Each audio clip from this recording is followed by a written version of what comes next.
Vegas Motor Speedway, the Cora Championship Online Racing Association Sunday Muddy Series back at it on LSR TV for round 12. And added tonight, going to be halfway through the campaign. It is the Silver State 150. I want to welcome you to the LSR TV broadcast booth. As always, myself, Evan Pasoko, joined alongside this week by PDJ Zeller. Carl Jones off for the week. But PD, we look forward to a race out in the Nevada desert at the Las Vegas Motor Speedway. Our second race right now in the Gen 6 cars. Once again, going to be featuring with an open set race, and this one still a pretty solid length, but not really all that long. It's going to be 100 laps tonight at America's Racing Showplace, 150 miles once we go around this 1.5 miles tri-oval racetrack, and we look for this one to be an exciting one as always. But we've seen everything. We've seen trucks, we've seen Indy cars. We got a teaser of these Gen 6 cars 1 week ago at the Daytona International Raceway, but plate tracks are always so different. This is the first time that we're going to be able to see these Gen 6 machines out on an intermediate track, and it is these intermediate tracks that basically make up the majority of the season, and with the fact that it's being an open setup, we can expect a couple of teams here to maybe dominate. And we should expect that. And tonight there's a lower number of drivers in the field than usual. A couple notables is Ryan Borges, our points leader. He's not here tonight, so Borges, that's a big surprise. He's religious about being here. It really surprised me he was not here tonight, and that really leaves the door open. He was certainly a heavy favorite coming in. He's a very, very excellent driver when it comes to the Cup cars, and we expected to see him run well tonight. So far, your provisional pole setter is Damon Gilbert. Still a lot of guys left to qualify, but Damon Gilbert's put up a really fast lap right now that everyone's having a hard time getting close to. Only one really close to him right now is Michael Churchma.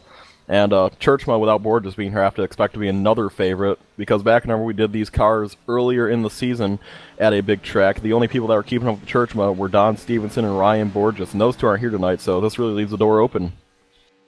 You see George Bark, he's right now second fastest in practice as we work through the qualifying session in the 44, just now getting out on track for the qualifying. It's going to be a 10-minute closed 2-lap qualifier session, and this looks like it could be a rough undertaking for the George Bark entry, because on his second lap, he just put it in the fence, and without a lap posted, that may send him all the way to the back at a little bit of a smaller field. As we talked about, 24 drivers entered in the field tonight. There is a little bit of football going on here on this Sunday evening, but still going to provide exciting racing at the Las Vegas Motor Speedway. I want to talk some track facts before we really keep on rolling. Just about 5 minutes or so left in this qualifying session, so still about 50% of the drivers have yet to post their official qualifying times. So far, Damon Gilbert is on the provisional pole with a 28.509, but this racetrack, located in North Las Vegas, Nevada, has a capacity crowd of 131,000 race fans, owned and operated by the Speedway Motorsports Incorporated Group, opened back in 1996, went through quite a change in the banking to where it sits right now at progressive banking, 18 degrees on the bottom to 20 up against the outside wall, 1.5 miles of length than it is an asphalt surface through the tri-oval, and a racetrack, PD, that features some bumps that could shake a couple of drivers around in 1 and 2 and in 3 and 4. And again, these Gen 6 cars so bad fast with an open setup, it really allows some of these teams, and again, teams not necessarily a necessity, but there's a lot of people in here that are part of bigger teams, part of bigger organizations. These are the weeks that help, and these Gen 6 cars really going to give them an opportunity, because typically what we're doing is we're alternating between a fixed set race and open set race. Last week was open at Daytona. This week is open, and in our next race, we have a week off. Going to be back at it on February the 1st from the Indianapolis Motor Speedway. Final race in this for the Gen 6 cars also open, so giving these drivers a lot of breathing room to try to play with some sets and see what they can get done with it right here in kind of the heart of the season. Yeah, it should be real interesting to see these guys go at it here. And I actually just found out where Ryan Borges is. I forgot. Ryan Borges lives in the Boston area, and he was really excited because him and his family are making the trip out to a party tonight to watch the New England Patriots play football tonight, because he is a huge fan of them. So that's why we are not going to be seeing the 32 machine in the field tonight. I completely forgot about that. He told me about that Thursday that I wouldn't be here. So Ryan Borges is out there watching some football with, I'm sure, a bunch of other people that won't be here tonight. But the guys that did show up are still here to put on one heck of a show from this Las Vegas Speedway, a very quick 1.5 miler. The banking here is just a lot more than a lot of the 1.5 milers. It's fun to watch these guys fly around this. And it's funny, whenever you look at 1.5 milers, some people say Atlanta's big and Las Vegas short. The reason they say that is because Las Vegas is a lot tighter track whenever you come to talk about those two comparisons. Atlanta being a track we recently went to. Whenever you go into the corners at Las Vegas, there's not as many grooves as you might find at an Atlanta or a Texas. So these guys certainly will be working with not a lot of space in these big Gen 6 cars tonight. Going at it here from Las Vegas, this should be very, very fun to watch tonight, Evan. And again, this racetrack was originally built at 12 degrees of banking, then got bumped up back in 2006 to what we have now at the 18 to 20 degrees of banking. And it's right in that sweet spot for these intermediate tracks. It's not a 24 of, say, a Charlotte Motor Speedway, but not down in the 12s and the 14s of some of the flatter tracks like a Kentucky Motor Speedway, things along those lines. 2 minutes left right now in the qualifying session. Pretty much everybody has put down their time. And again, we talked about the fact that George Bark, second fastest in practice, hit the wall. He is not going to be able to post a time. Looking at the David Wink machine, he went out there, did qualify, but he does not have any lap times posted either, although he did complete all of those laps. Turn 2. But I'm looking at it, I saw George Bark have trouble there. Wank had trouble there as well. Turn 2 is buddied a lot of the drivers in qualifying. Obviously, that's when you're trying to hot lap it. You got that thing taped up, but that could be as well something to look forward to into this race. So I'm going to be excited to see what George Bark, David Wink, a guy like a Dominic Dybel as well. All of those guys PD top 5 in practice, unable to put down a time in qualifying. Pretty big news, the fact that they're going to be at the back, pretty much around the 20th on back through 24th position at the tail end of this field to start this one off. And again, 100 laps is a decent amount of time, but it's not a really long race, and these Gen 6 cars can knock off these laps at about 2 of them per minute, so you're hustling around this racetrack, and because it's the Las Vegas Motor Speedway, might as well throw the pun in there, whatever you want to call it, that they might have to gamble to get the job done. Very interesting. Out of the 24 guys here, only 16 were able to put down a lap without contact. The 8 that didn't were Wenk, Dybal, Bark, Pansula, Skahill, Smith, Johnstone, and Wilkins. Dylan Ackert also, he put down a 42.5 compared to everyone else in the 28-second bracket. I have to think something went awfully wrong on his lap. At least I hope something went awfully wrong on his lap, because his time was clearly 12 seconds behind everyone else. So you gotta think that only 15 guys were able to safely get their cars around this track, and that's going to certainly shake a lot of things up here. But right now, what looks like, now we have to imagine that Wenk and Bark would have been where Bark ran a 4.70 in practice. The fast time qualifying being a 5.09 by Gilbert and a 5.16 by Churchma. Everyone else wasn't even close to those two. So as of right now, it looks like Gilbert and Churchma are going to put one heck of a battle until Bark and Dybal and Wenk can find the way to the front, as they're starting to get up now, Evan. The field is on the front straightaway, and we get set for 100 laps at America's Racing Showplace, the Las Vegas Motor Speedway, and the Silver State 150. Let's run you down through the starting grid and let you know where everybody's going to line up for this one. Damon Gilbert, driver of that number 68 machine, has been fighting so hard for so long, taking home the win 1 week ago at Daytona. He'll start on pole position, and that momentum is a hell of a thing for the 68 crew as he starts from P1. The 88 Michael Churchman going to start alongside him in second position. Dan Bailey starting third, Sal Licardi in fourth, and fifth to Dustin Loines. Sixth to Brandon Cruz, Monster Ice in a small town computers machine. 7th to Dustin Lee in the 50, 8th to Chad Wilson in the number 2, 9th to Nathan Sedlak, our in-race reporter, in the number 35. Round out your top 10 is number 81 of Colton Berkey. Joel Wood going to roll from 11th. This makes up row 6. 12th position to James Brown. Charles Starks in 13th. 14th to the 51 to Nick Doucette, and Dale Adkins in 15th. 16th to Dylan Ackert in number 29, and the rest of the cars are not getting a lap for qualifying. And 17th to the number 15 of Dominic Dybal. 18th to George Bark in the 44. 19th to the number 25 of Jeffrey Smith. Round out your top 20 is the number 20 of David Wank. Move it on down, you got Patrick Skyhill in the 60 machine, 21st, 22nd to John Pansula. Tim Johnstone scheduled to start 23rd. Don't currently see him out there. And James Wilkins at number 3 machine will start from 24th. So the major story is 17th through 20th. Circle those names. Dybal, Bark, Smith, and Wank. Cars that were top 10 in the practice session, outside of the top 15 because they were unable to safely complete their qualifying laps. Had 2 shots at them at a very slick Las Vegas Motor Speedway, proved tricky for them, and they had trouble. So they're going to be looking to try to get back up through this field and be able to fight for it as we roll lights off at a pace car, and we will get this thing rocking and rolling this next time around. Yeah, so the number 68 of Damon Gilbert's going to lead him down. Alongside him, number 88, Michael Churchman. We just went through that. So right now, the Storm Power, we sort of saw that die out earlier in the season. Right after the Michigan Nationwide race, it seems like the other teams had finally caught up with Storm Motorsports, and that's showing tonight. Out of the Storm cars, the only one starting in the top 10 right now is Michael Churchman. Now, the other two were fast in practice, but it'll be a matter of if they can get up there. Actually, correct me, there was two Storm cars in the top 10 because Nathan Sedlick's starting 9th tonight. So he's going to be trying to get there with the Storm teammate Michael Churchman, and I'm sure Wenk will want to find his way. But right now, Damon Gilbert. Over the past few weeks, Gilbert's looked like a very dominant driver in this series. He's looked like the driver who is sort of taking up the slack. Whenever Don Stevenson left, everyone was like, well, who's going to be the new dominant driver? Damon Gilbert has put on a heck of a show. He's been top 3 week in and week out, and I think he's ready to take the crown of maybe best driver in Cora.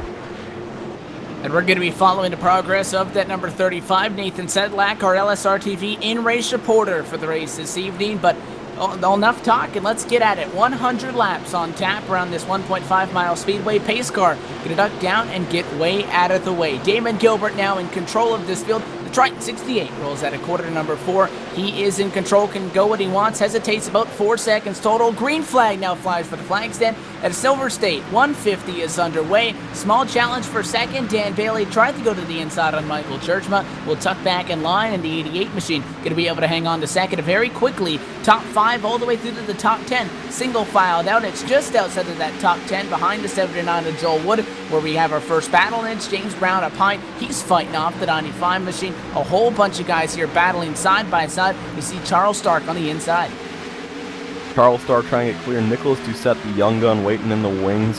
He wants to find a way by these two guys battling right up here. 79 Joel Wood right in front of them. And this will actually make a double file racing now because we have two side-by-side battles. The first one being between Starks. Oh, the 2-car had some hard contact. It looks like a header. Something went wrong with that 2-car, and everyone had to make evasive action. Good job by everyone to miss him.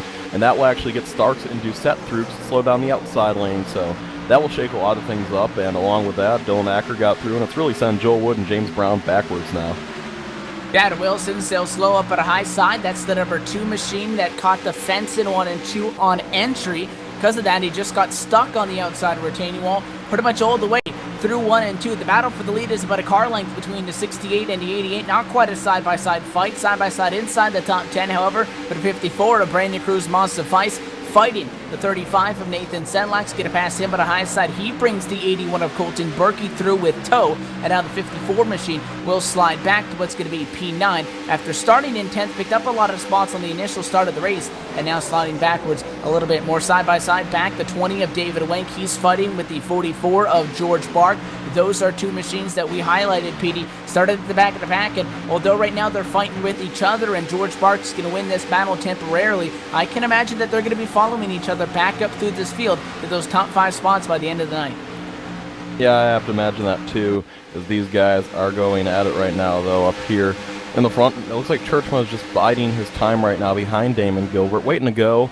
A better battle looks like it's going to be for the position number 4. That's going to be between Dustin Lee, Dustin Loynes, a lot of Dustin going on right there, and Nathan Sedlak, who's closing in quickly on this battle here, although that's going to happen real quick because here comes Dustin Lee to the bottom. Lee is going to try to pass the Loynes machine here in turn number 3 and 4. He's going to slide up, get way, way loose. Will he hang on? Oh, he saved it, sorta, maybe? Yes, he saved it. The 50 machine somehow hangs onto that machine after getting arrow loose underneath that number 40 car.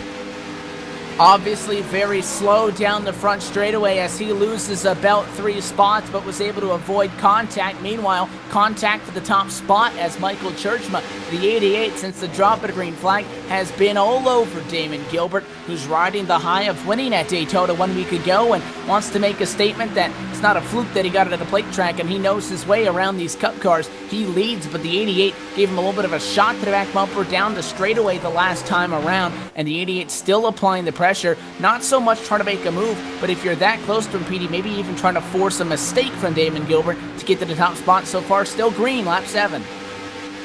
Yeah, still green. Dustin Lee fell way back, though. That really hurt that number 50 entry here. So he's going to be trying to move forward. And right now we're watching a battle between the number 35 and the 40. Here comes the 35 closing quickly in on the 40 machine. He's trying to make up some mad ground on him. and he's going to get a lot of ground. So here we go. When will he dive under him? There he goes. 35 trying to make a move, thinks better, but checks up real quick, and the 40 machine's occupying that outside lane, trying to get a good run. Not enough. Here comes Sedlick to the low side. He's going to try to get him down in turns number 3 and 4. Can he get him? Yes, he will. Easily, the 35 clears number 40. Although 40 has a good run off the high side. 40 fights right back with our in-race reporter, the number 35 machine, giving it all he has right now. Can he be able to get the 4th position from Dustin Loynes? This time at the line, it was barely Loynes by the closest of margins. It was actually a tie at the line. Oh my, they gave it to Loynes, and just like that, Sedlick clears Loynes, and man, that was close to the line. And now you see that 40 car up on the outside wall to Dustin Loynes' entry, trying to be able to get clear of that 81 of Colton Berkey. Now down on the inside, and he's going to be able to successfully do so. So back in line goes that 40 of Dustin Loynes. Sedlak obviously get a hopscotch over that 40 machine, so he's up to 4th, and Loynes will essentially remain in 5th as Colton Berkey has slid up to the number 6 spot. Caution flag now, trouble in the back half of this pack. We're slow down to back straightaway.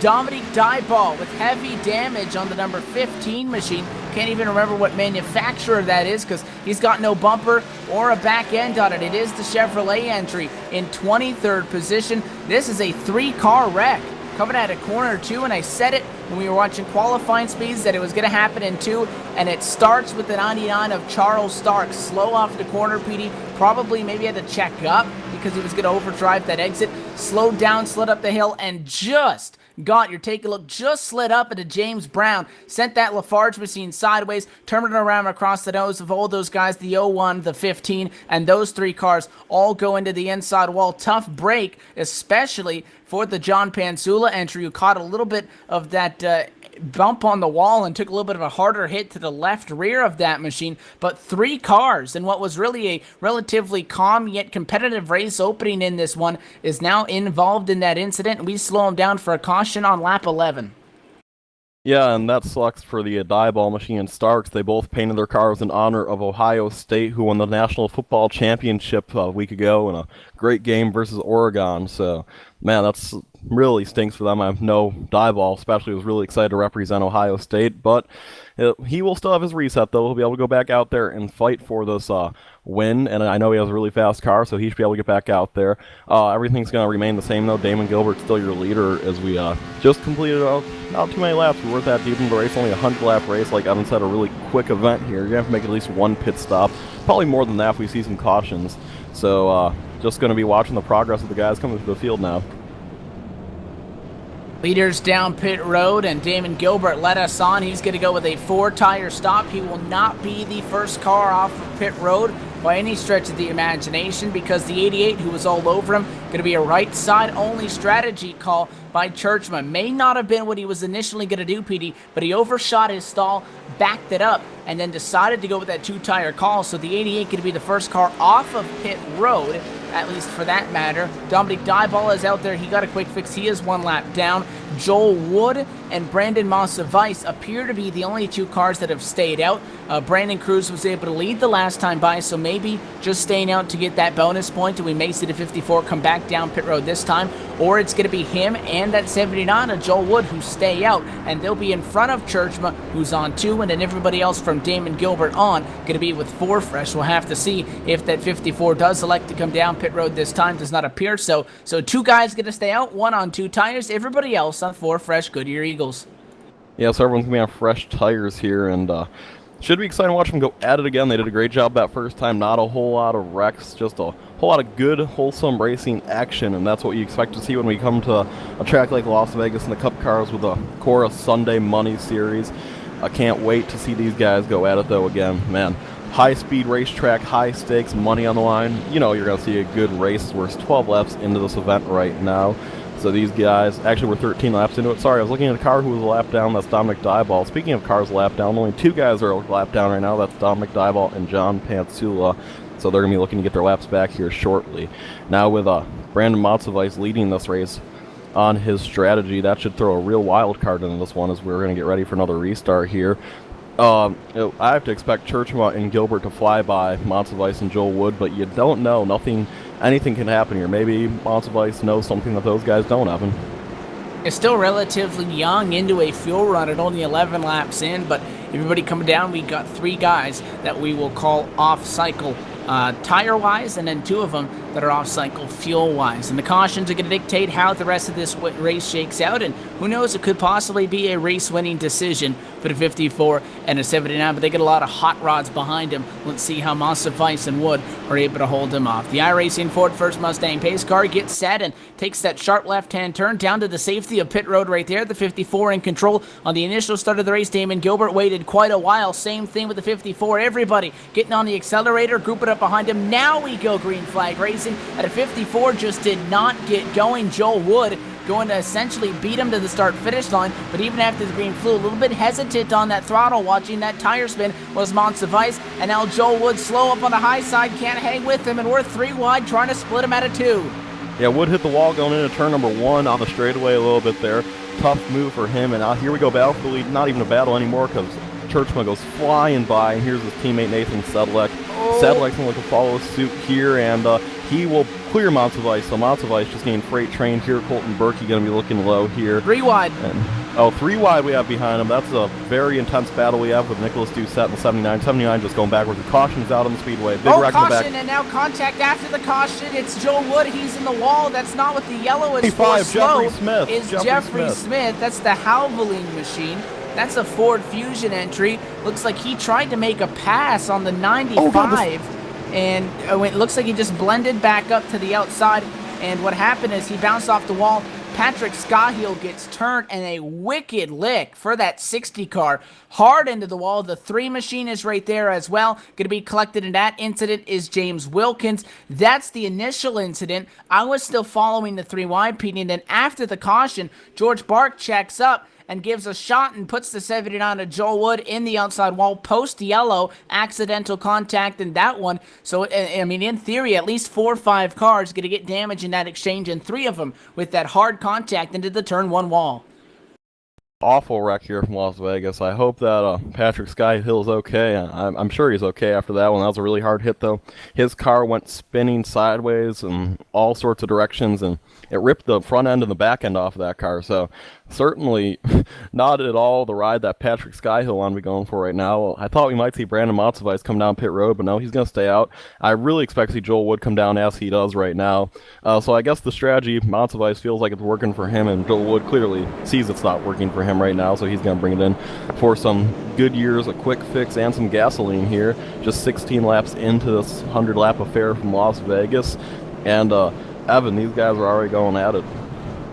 They're digging hard, and again, still young into this race as Michael Churchman leads. The car that sits second is our in-race reporter, and we're going to try to get him queued up on the radio. He started 9th, sits second right now, but it's Storm Cars 1, 2. We're going to try to catch up with the 35 of Nathan Sedlak on the radio as he is our LSRTV in-race reporter for this race. Want to make quick note that we are working on lap number 17 under what's going to be about our 2nd or 3rd caution so far in this event. And now we've got him queued up at a radio. Nathan Sedlak, it's Evan Pasoko, PDJ Zeller, broadcast booth. You got a copy?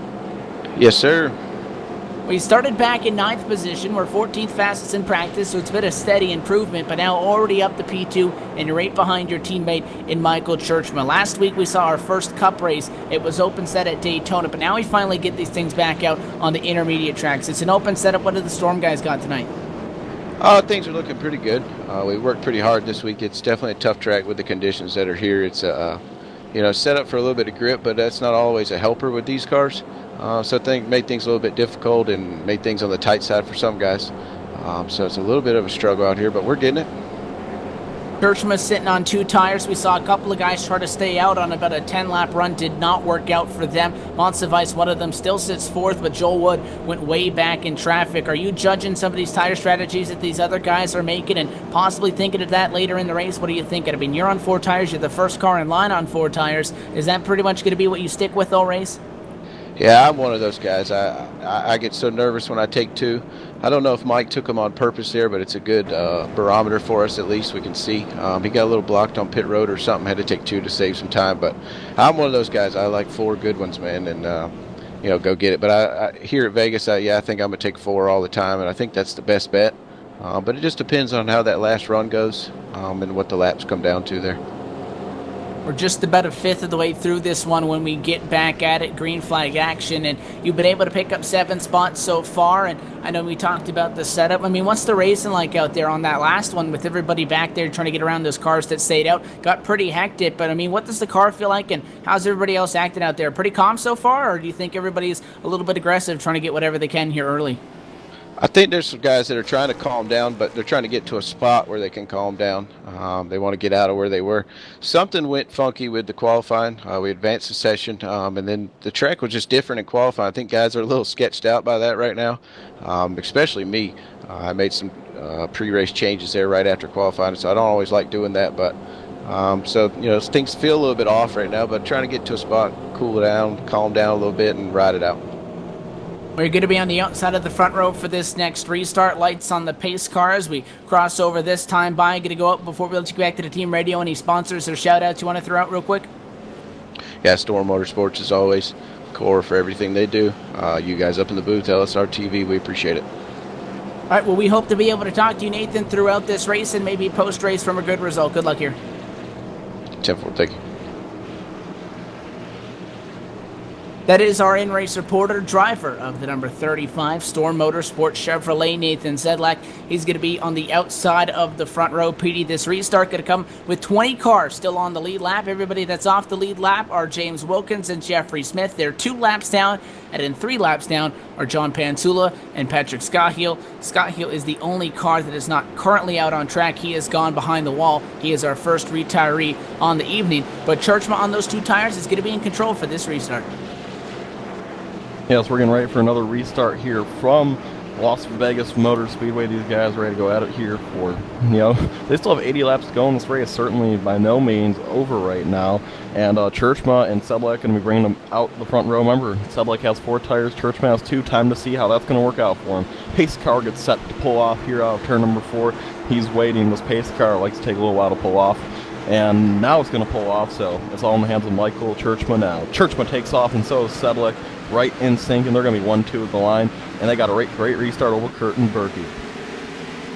And the Storm guys obviously timing that one well. Those guys have been a lot sooner than everybody that we had seen go from the top spot so far tonight. That gets them nice and clear. And look at Damon Gilbert just blow the door off the 54 of Brandon Cruz Massa Vice in 1 and 2. The 68 car is going to be able to get back to what's going to be P4 right there. And now side by side just behind the 54 of Massa Vice. More cars trying to fight at it. The 39 of Salicardi going to make a move. He passes the 40 fast lane or exit entry of Dustin Loynes. And both of them now stacked up on each other's bumpers, trying to find a way by that 54 who pulled that tire strategy call. And so far, not quite working out for Massa Vice. It's only gone backwards for the moment. Has settled in the 5th, but you see that machine just gets so tight on all tires. There's a fence there in 2. He has to back way out of it. At about 4 or 5 cars now by on the inside. So not at all what Massa Vice wanted to happen there, and he's falling back quick. So he gets passed by everyone. David Wenck, that car's making his way up through the field right now. Is Massa Vice still getting passed by Nicholas Doucette here. Doucette is clear, so Massa Vice all the way back to the 11th position. And right now there is no immediately side-by-side battles for the lead, but it's pretty close because here's Sedlak and Berkey right waiting in the wings on Churchman. They're all on 4 tires and Churchman's on 2. It'll equal itself out eventually, but I'm sure Sedlak wants to take advantage of it while he has a chance. And here comes Sedlak. He's right on the bumper of Churchman. Will he make a move, and when will he make a move is the real question, as he keeps inching and inching closer and closer to that number 88 machine, and Evan, it has to be a matter of time now. Somebody's out in the grass on the front straightaway slow. It is a machine there. It's been able to get back going, and no caution from this one as everybody has been able to hang on to it, but somebody was slow, and as soon as I was about to get the number of that car, now around goes Jeffrey Smith. It was the Havoline Ford who was slow on the front straightaway. He spun, it looked like he had saved it, went back down through the grass, currently stopped on the apron on the inside of quarter number 1. He gets it back going and is tucked up against the inside retaining wall, so no caution. We will stay green from that and take our eyes back to the battle for the top 3 positions, who are good by over a second to 4th place, which is occupied by Damon Gilbert on back. But there's the move you talked about. It wasn't going to be long, and to the inside goes Nathan Sedlak. Can't get it though. Did not get the best arc down at a 3. And a huge run off of 4, going to allow Churchman to get another 4 car length advantage. Yeah, but Berkey's now right on the bumper of the 30.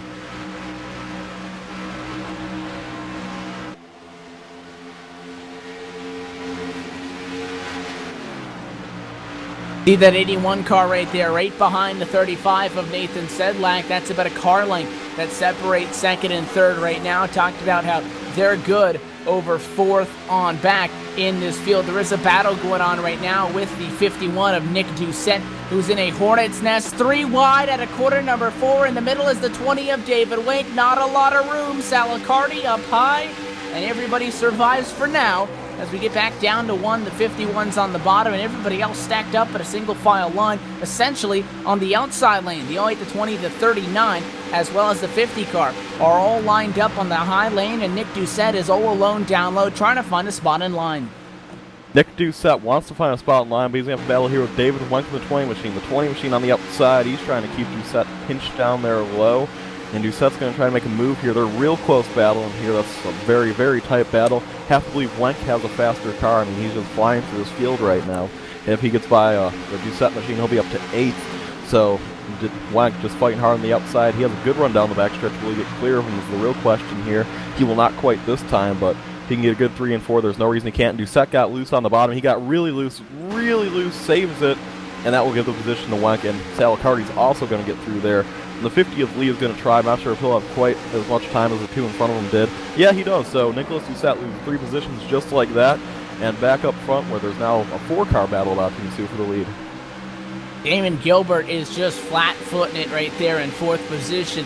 Absolutely flying down the Nellis straightaway, pun intended in that one, as he has gone from what was about 1.2 seconds back. I said that the top 3 were good from 4th on back. Well, Damon Gilbert making it a show, as he has now made it, as you said, a 4-car battle for the top spot, and those 4 guys separated by less than half of a second. You saw the problem there with Nick Doucette's small bobble, cost him 4 positions. The top 4 altogether as well, 6th through 9th position. A second pack of 4 here are so close, Petey, that you can fight 5, 6, 7, 8 plus laps for 1 spot. Dig really, and just 1 small bobble, and you'll lose all that work and lose 4 spots in a blink of an eye. And that's what we saw happen to Nick Doucette right now. But Damon Gilbert, essentially a 10th faster than the guys in front of him, closes it down to 4 tenths. The problem is, though, these guys are all fighting with each other. 68 doesn't want to stick a nose in somewhere when, say, the guy in front of him, Sedlak, maybe try to make a move on Berkey, not looking in his mirror, cut across his nose. So you have to be careful when you're fighting with somebody who's fighting with somebody else to make sure that you know that they see you, make that position, and be able to time it. The 81 car, not a good run off the corner. That's Colton Berkey. He'll be slow as we go around the lap machine to the 79 just in front of us. Joel Wood will lose 1 lap. So Michael Churchman, race leader, works around him. And Sedlak, a slide job of sorts in 1 and 2, goes to the bottom, slides up in front of Colton Berkey, and gets it done.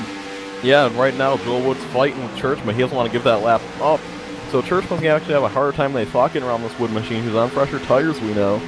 Wood fighting on the outside, he gets loose. He's not giving an inch, though. He's going to try and maybe fight back. No, this time the 88 will just clear him. The 79 got really loose, so that will put Joel Wood a lap down, as here comes Nathan Sedlak. And the 80, big one. The 40 car of Dustin Loynes is involved. This is how the front is. He got annihilated by the 15 of Dominique Dyball. And oh my goodness, that was a hard hit for the 40 car. He took a bunch of hard hits there. This wreck started. The 40 was coming off of turn number 4. He hit the wall, got loose, hit the wall again, kept it in the wall, got it out of the wall, and then he basically just lost it, hit the 39, 51 nailed him. And when it seemed like it was all over, the 15 of Dominic Dyball absolutely annihilated him and killed that 40 car, as you guys see a replay. And that's, oh my, that was a serious crash. I hope Dustin Loynes is okay after that one.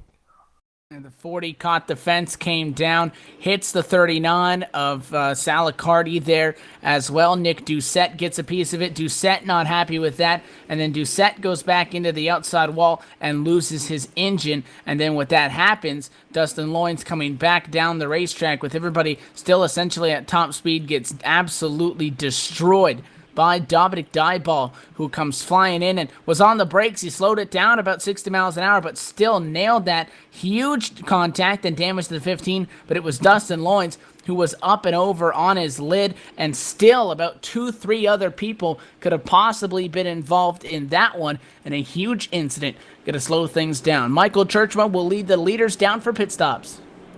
Churchman on the 88 machine will be the first one to come down to pit road. Everyone else bites, so Churchman, they have to drive way down pit road to get to the other end to get to his stall. He has just the second stall on pit road. Interesting to see if the first stall pays off for Dustin Loynes here on this stop. So here comes Churchman. He's right into his stall, and he is probably going to take a 4-tire stop out soon after he has took 2 the last time. The right sides go up in that machine. They're drilling them tires on. They're going to put the car down and possibly run around to the other side. Yes, they do. They put 2 on. The 3 machine only took 2, so he's going to get out pit road first. Churchman next one off, and Loynes follows suit. So a little bit of a shake-up here with the 3 machine of James Wilkins just taking 2 tires. And he's actually a lap down, I believe, so that won't mean much. I don't know why it came down with the leaders. That's a black flag, but I guess he just wanted to get his tires quick there, Evan. Yeah, he had damage, so what he did was he came down with a blown engine, had the quick fix given to him, took 4 tires, and just happened to come out when our leaders did. So it did appear that he was flying off and was going to go to the top spot, but he does find himself 3 laps down. So in that exchange, Michael Churchman going to return to the point at the Las Vegas Motor Speedway. Want to step away for our first caution flag of the evening very quickly as we work under yellow flag. You're watching Sunday Money Action from Las Vegas, and a lot more to come on LSR TV. Stay tuned.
Back live from the Las Vegas Motor Speedway. Field doubled up down to Dallas straightaway. We get set for a restart that's going to be coming up across it over from lap 36 to 37. Thanks for being with us tonight on LSR TV. You're watching Sunday Money Action from Las Vegas, and after tonight, it is the halfway point in this campaign with Cora. Race 12 in the works out of 24. Myself, Evan Pasoko, alongside PDJ Seller in the booth, and Laura Lawson down in the production hall, getting us on air this evening as we close in now. What's going to be the next milestone in this race? Halfway in just about 13 laps. Pace car gets set to dive down. Storm front row once again. Michael Churchman in control. Expect him and Sedlak to go together. Green flag in the air and back at it from Las Vegas. And Churchman back underway. And it's Damon Gilbert who's actually able to get a great restart. Put up a fight for second. Can he keep a nose on Nathan Sedlak? No. And shut the doors to 35 for P2. So Sedlak cleared for second here. Damon Gilbert will be following close behind in third, but Colton Berkey's going to be looking low. Here comes the 81 of Colton Berkey. He wants to try to make a move here on Damon Gilbert. Berkey looking really stout and quick in this race. He gets a little bit loose. He almost slides up into that 68 machine, barely keeps it down low, and that's going to give David Wenk a huge run on him. Wenk to the outside, can he get clear of him? He's going to be side-by-side heading turns 1 and 2. This is not the corner to be on the high side, although it might work out if he can stay side-by-side till turns 3 and 4. Wenk keep a nose in there. Yes, he will. And he's going to be side-by-side on the backstretch. He's going to clear him by the time he gets to turn 3, and Wenk is clear. Colton Berkey going to try to find a hole and not let Sal Accardi get through. Accardi looking to get a very good run today. He's been running stout all day, and he's up in the 6th position. Looking to go to 5th. Here he is. He's going underneath the 81 of Colton Berkey. This is the battle for now the 5th position. And wow, what a day Sal Accardi's having. Moving forward after starting 4th position, slid back at a pack and trying to fight for lost ground. However, slowed that time in 1 and 2, and it's going to be the outside that gets the job done, and Colton Berkey with a great defensive move to be able to maintain his top 5 spot, and Dan Bailey had a run down the back, could have probably got to the inside, but may not have worked out with the line. He would have been forced to take it to 3, so he backed out of it. He stays behind the 39 in 7th position. Side by side behind them for 8th on the inside, the 29 of Dylan Ackert is the attacker, and a 50 of Dustin Lee way overdrives one. The 44 of George Bark going to be able to get around him. That's going to slide him back to about 10th position, and James Brown, the next car who thought about making a move, they single file out for the moment. So right now, Michael Churchman with a fairly good lead over Nathan Sedlak and Damon Gilbert. Wenk is starting to close up ground. Now the first battle on the racetrack is all the way back. You will find around back in about really well positions. Back in the 40. Bark! Update on George Big Bark. trouble for the 44 Motor. of George Bark. Hard into the inside wall after he got slowed up. I don't know what happened to George Bark, but he was slow. Coming out of 4, the car in front of him had some sort of a bobble. George Bark backed out of it, and in doing so, I don't know if he ran out of gas or something, but he just lost a whole lot of speed, and behind him just gets run over because no time for the 50 of Dustin Lee to react, and he gets turned into the inside wall. Hard contact, loses the engine on that. He's now down pit road. Believe he may be out of resets, and his night may be done. Is taking a tow right now. We'll have to see if he does have a quick fix left in the back pocket, but tough break for him. George Bark has just left the session, so he is DNF tonight, and what a shame for George Bark. Just cannot find luck here tonight, or really any days. No caution for that. Cora sometimes will throw cautions for wrecks, but this one they deemed not big enough for anything, so they just let that one slide, and George Bark is now out of the event. What this does is that really no racing going on right now. Everyone's extremely spread out right now, Evan. There's actually virtually no battles on the racetrack going on at all right now. The only one that's even sort of close is the one for the lead. And you don't expect to see too much action from that because the two teammates like to respect each other. And now Cora throws the caution for George Bark's wreck. The race control reviewed the incident. Gonna listen into the race control right now. They're discussing it. We believe that it is in response to that previous incident, so we do slow them back down just as things got spread out. We're working on lap number 44 of 100. We're listening in. Hold on. Yeah, we're listening to the George Bark machine, and that's what they're discussing, that the cause of the caution is the George Bark entry. And again, slowed down. Not sure if he had run out of fuel, PD, or something along those lines. Trying to see if he maybe got into the driver behind him at all previously in the race, and may have been a retaliatory action. But I mean, George Bark made quick work of the 50 and just had some sort of an incident where I don't know, did he run out of fuel or something along those lines? But he just slowed down and got run over, and that's what the caution's going to be for. And you talked about it, typically reserved for multi-car incidents, but that one, again, because iRacing won't trigger it, it was off the racing surface. He is down on pit road, hit the inside wall. His night is done, and now the yellow subsequently being thrown for him. And our leaders love pit road because they're already back down. Yeah, so Michael Churchma is going to take on right sides. It'll be interesting to see if he goes for 4. He recently did. Not sure what the strategy will be here. He's putting 4 tires on it. Same with Damon Gilbert. So we're going to see if anyone does anything different here. Nope, Michael Churchma first one off pit road. And Gilbert is going to... No, it will not be Gilbert. It will be Sedlak. Gilbert almost got second off pit road, but still have to settle for 3rd. And maybe David Wenk beat him. I don't know. It was really close between those two, but... what this does actually gives Wenk his first look at the top spot all night. Wenk's going to be right up there, and I'm excited to see what he can do with this top 3. Las Vegas is not a pole sitter friendly track. If you look at a track like Atlanta, the scoring loop there with that cone that you can see where the positions are determined is not too far from the final pit stall. This one, quite a track down to that green cone, which put that 68 machine back in what is going to be third, and he's the only person that is separating it from being a Storm Motorsports podium sweep at the moment. But Gilbert is able to maintain that, and we know he has a fast machine. If anything, feels like he might just better, be off with long green flag runs, because his machine, again, we saw our leaders pull away. They battled, and once that 68 machine had a couple of laps, he really started flying. And again, this is a statement race for Damon Gilbert going into this. He won at Daytona, and a lot of people will try to pass off wins at tracks like Daytona, Talladega as flukes because they are, obviously a plate track race. Gilbert's here to show that it's no fluke, and by the way, he is 10th in the championship standings. Top 8 make the chase, so a win will obviously help him out points-wise in that regard. Yeah, so that was a very, very interesting race without Borges being here, like you said. That should, that's really going to help everyone else out tonight. Borges being watching the New England game right now at a party, so he cannot be here tonight, and actually only makes 3 Storm cars in the field. Stevenson's been long gone from the league for about 5 weeks now, and the Storm cars are making up the slack right now. They're 1, 2, and 4, and I believe Wenck is probably the fastest car of all of them, and he's only in 4th right now, so we expect to see him move a little bit more forward. And what that does is it really shakes that up, though, with the whole scenario with points, because Borges not being here obviously is going to create an indent. And Damon Gilbert, I expect to see take a great advantage of it. Right now he's running in the 3rd position, and just a good solid points runs for that 68. And you said people are going to disregard his win at Daytona because it was a plate track win. Well, I don't think you should disregard that, because that 68's been on it lately. He finished, I think it was about 2nd at the Atlanta race we had recently. He was up in the Michigan race. He's up front in all these events, and no one's just giving him the credit he deserves. But man, he's obviously one of the more faster guys in the series as of late. He sits right now with 7 starts and is beating the likes of Everett Lane, Dustin Lee, who have 11 and 10 starts. He is higher than them in points, so obviously strong when he is out here on track. You talk about Borges. Borges is about, I want to say, in the range of 310 points to the good for the chase cutoff, so nothing really concerning for him immediately, unless he really has some major issues later on in the season. But another thing to note, nobody right now that's our chase drivers, and you saw the standings there go across the screen. Top 12 make the chase.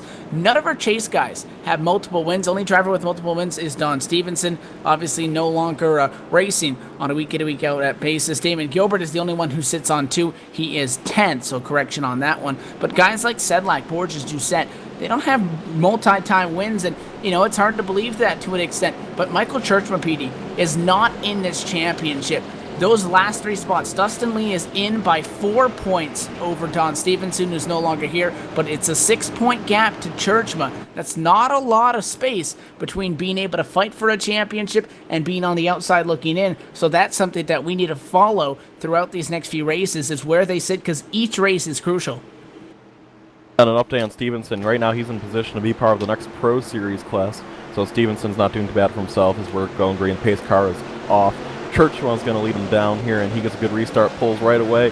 And David Wenck didn't quite go there, but it looks as though the top 4 are going to be able to single file themselves out here. Don't see the 81 of Berkey getting under him. No, he does not. So top 4 already split themselves up single file throughout the whole field till you get back to number 50 of Dustin Lee and the 95 of Dale Atkins. That's the first battle, and that just kind of cleared up because Atkins got clear. So, Evan, there's really no side-by-side right now until you get back to Chad Wilson and Dustin Loynes.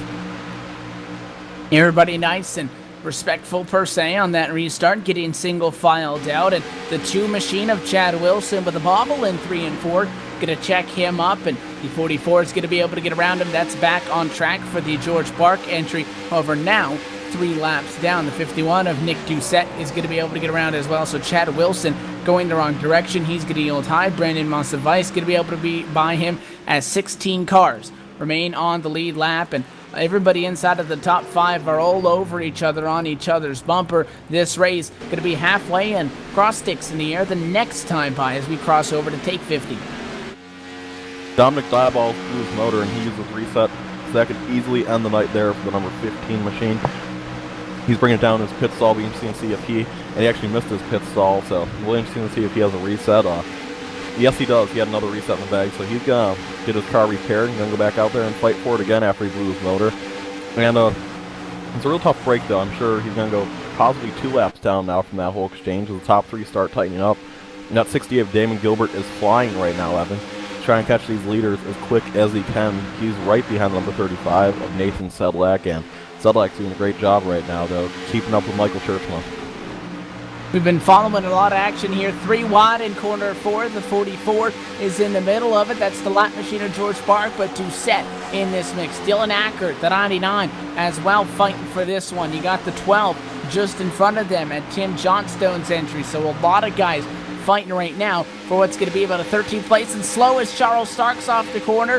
He really bobbled and nearly just got plowed by Brendan Mossavais, and it was on the brakes was the 54 car to not get into him. So he had to check up, and otherwise he would have been halfway in the back bumper of that machine. Meanwhile, up front, the Storm cars still lead with Churchma and Sedlak. And again, we talked about the fact that this is an open set race. You're going to see teams being together because they got the same equipment and working together as well. Sedlak to the bottom, thought about it, stays in line. Damon Gilbert kind of the odd man out in that because Colton Berkey, who sits back here behind David Wink. David Wink, the third Storm driver. Storm occupying the majority of the top 5, but may not be necessarily the fastest because to the inside goes Damon Gilbert. That one for P2. More 3 wide back of the pack, but it's a fight inside the top 5.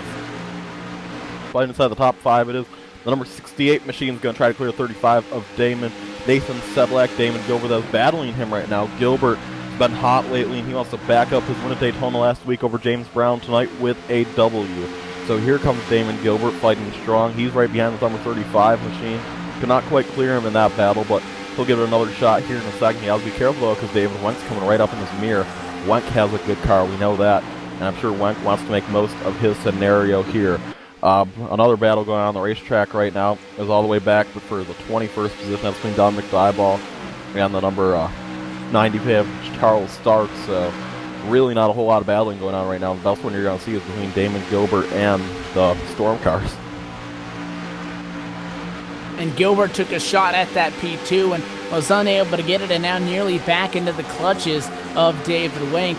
He goes. Other than that, things rather calm in comparison to how they were the last few laps with a lot of 3 wide getting around some lap traffic, but you're seeing it on the shots there. The top 6 making it look like we're at Daytona from 1 week ago, separated by 7/10 of a second, and 6th itself all the way through the 3rd position, only 2/10 separate those 4. So you've been taking a look at them from all the different angles, and really in a huge single file line are these leaders. Great battling going on for these top spots. And then we have to bring up what we saw happen at Nick Doucette earlier, PDs. You can be in this group, you can fight and try to get a spot. One mistake can cost you 5 spots. And it can here. These guys, it's a really hard track to pass. Looks like the outside lane's the best line for passing here tonight. If you get on the inside, looks like you just get loose or tight and cannot make any sort of move whatsoever. So these guys right now are trying to keep their cars facing forward and just bide their time. They're closing on 40 laps to go in this fairly short affair. As looks like Colton Berkey now is going to make a move on David Wenk. Berkey to the bottom. Berkey, that is for the 4th position, so Berkey wants to find his way around the 20 of David Wenk. Wenk certainly wants to hang on to that top 4. And looks as though the 81 is not going to have too many issues as he's going to try to get clear. He's actually going to wash up the racetrack almost into the 20 car, and he hangs on. So that will maintain the 4th position of the 20 of David Wenk. He just has to make sure he does not fall into the clutches of the 39 of Sal Accardi, who waits right there. Although I do believe right now, I've the 81 of Colton Berkey of the faster car. As he takes another peek at the 20 car of David Wenk, he's looking underneath him here, and it's going to be a matter of time now, I think, for the 81 gets clear, because he appears at a lot faster car. He just needs to find a way around him on a better line. He got loose, and once he was able to really gather it back up, went right back after that number 21 of David Wink, who, as you said, wants to be able to hang on to a P4, which is where he sits right now. Top 3 still low for each other. It is the Storm train with the 68 of Damon Gilbert acting as the caboose, with just 0.3 of a second behind them. And although they are single file, although they are running the car quite hard, things relatively calm around the circuit for the moment, as everybody continuing to just kind of log laps in this middle portion of this race, which is typically where we see these long green flag stretches. You have a couple of cautions at the beginning, a long green flag stretch in the middle, sometimes all the way through green flag stops, which could be what we're seeing right now as Gilbert takes a peek on Sedlak, unable to get the spot because the 35 coming down on that front straightaway shuts the door on him for P2. But it's these middle portions where we get the long green flag stretches, and sometimes, if not typically, knock on wood, is these later stages. Once we get to lap 75 and that final quarter of the race, that's where things could see those late race yellows that really mix things up. For the moment, everybody is set, at least now, on this race being a long green flag stretch, and they got to work on conserving their tires, not burning them up here, so they can make it the distance. John Pansula from 17th position going to come down pit road after being one lap down, possibly a short pit. So that's probably a short pit strategy right there. Have to imagine he wants to possibly get a spot change for second. Damon Gilbert up here in the 68 machine. He finally found a way around the number 35 of Nathan Sedlak. So Gilbert, our pole setter, probably fastest car on the field, finally found a way a second. Now it's just one more position. We just have about 48 laps to go here from the Las Vegas Motor Speedway. And, man, it's getting exciting. That's 38, correct me. So the 68 machine wants to find a way around the 88 right now, and that's a whole lot of speed we see in the front right now. Interesting thing that I think is funny right now, the whole entire top 5 is all Chevy cars right now. Normally you'd see a lot of like guys running Ford, and Damon Gilbert used to run Fords a lot, and I'm kind of surprised he didn't right now. He was normally our Ford guy. I remember we'd always talk about that, because he's going to look to make a move here on Michael Churchma. Churchma fights it off. But it's kind of sad, that Damon Gilbert's not our guy representing Ford anymore. We don't really have anyone to represent them anymore. It was an intellectual decision on behalf of the 68 as he sits second right now. You talked about he tried to make a move on Michael Churchman, got right up to the left rear, and almost contact actually between those two cars. Now they sit with half a car length separating them for P1 and P2 on track right now. We're taking a look at some of the cars battling throughout the racetrack, but all over each other for the top spot. And Damon Gilbert, although there's still about 36 laps to go that time by, doesn't really want to sit around. He'd really like to get up to some clean air. Yeah, so he wants to certainly get the lead here, and I found a fun fact. We're talking about manufacturers. In this race, iRacing offered Chevys, Fords, and Toyotas. 23 out of the 24 cars running this race were in Chevys, and there was one Toyota, that being the 08 of Dan S. Bailey. So I guess we're seeing a lot of Chevy power out there. I mean, not a whole lot of variety, you can say, as Damon Gilbert still trying to find a way around, looks to the high side, gets loose. Oh, he almost spins out! He saves it on the apron, and he's going to lose a whole lot of time, though. He's still in third, and, man, he just lost a whole bunch of time. He's going to get freight train there, and that could almost ruin Damon Gilbert's night there, Evan.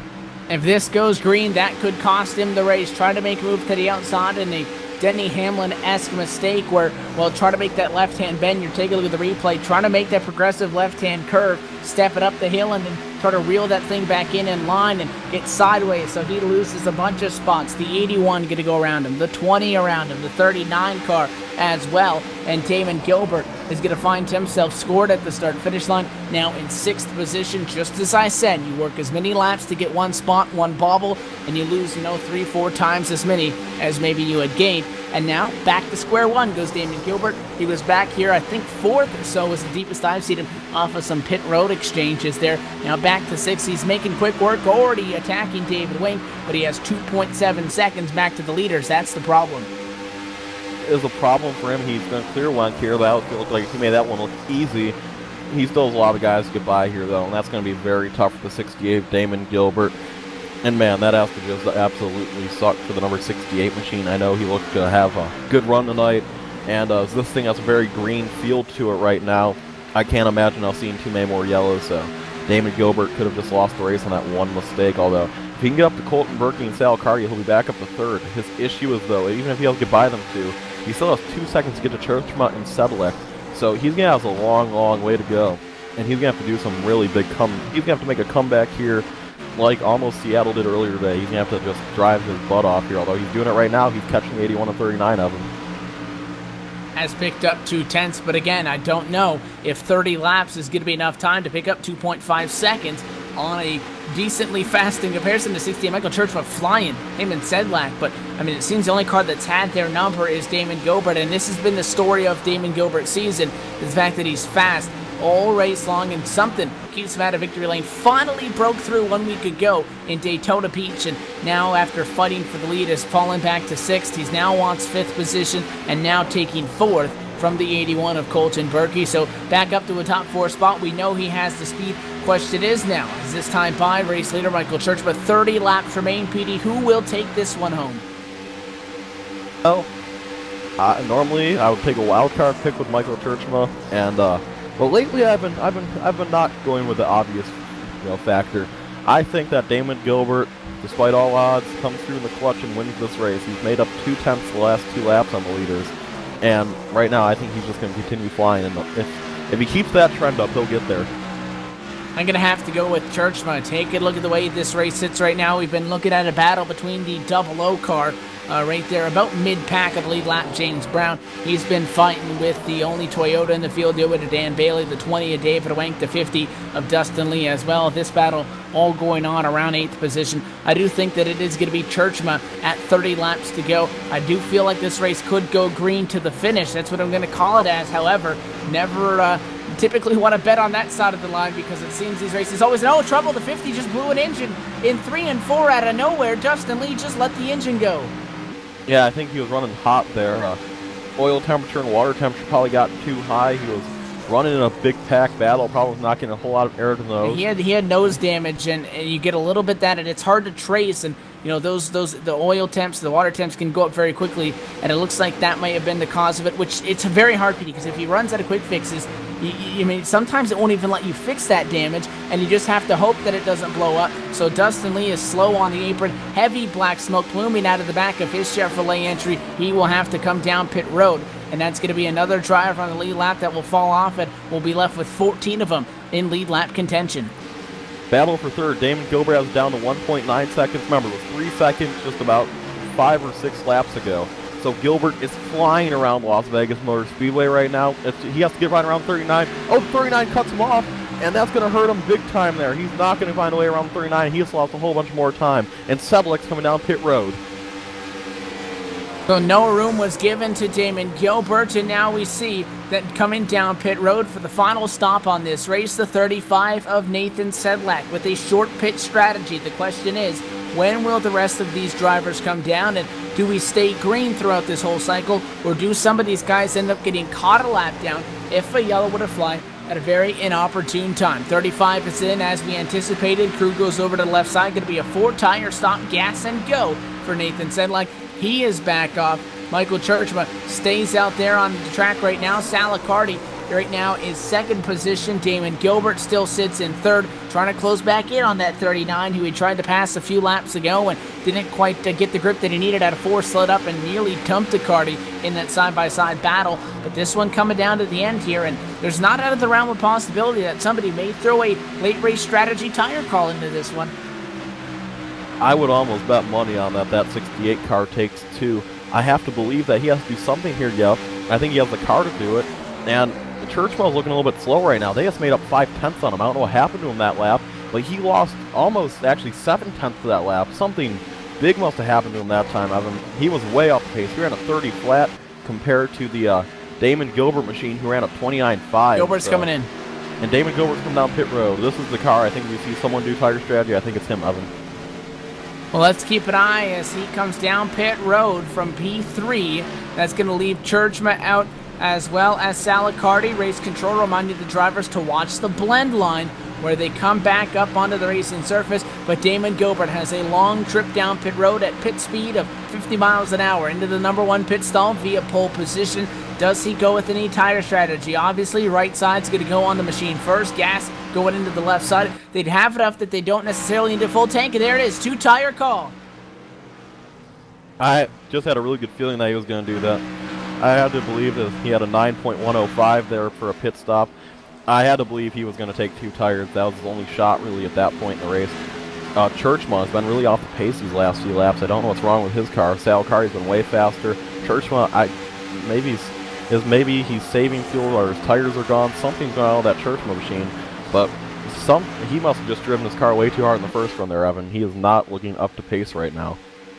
He had Sedlak behind him, and Sedlak is no slouch, so even though those guys were just kind of riding together, Churchman may have felt the pressure to really stay on the throttle so that he wasn't holding up his teammate and is really slowing down now. The 95 car of Dale Adkins, 16th position, 2 laps down, is making a pass on him. Adkins was just on pit road, so you can kind of see the difference there between old tires and fresh tires. But as Churchman leads this race, taking a look at the guys that had pitted. Nathan Sedlak came down pit road first, is 1 lap down. He's in corner 4. At the same time, got to take a look at the second car that we saw come down pit road, and the one that took the 2-tire strategy is about a whole cycle of turns in front of him in Damon Gilbert. The lap times right now sitting in favor of Sedlak by about a 10th a lap. It's going to be close to see what happens there as 20 to go this time around.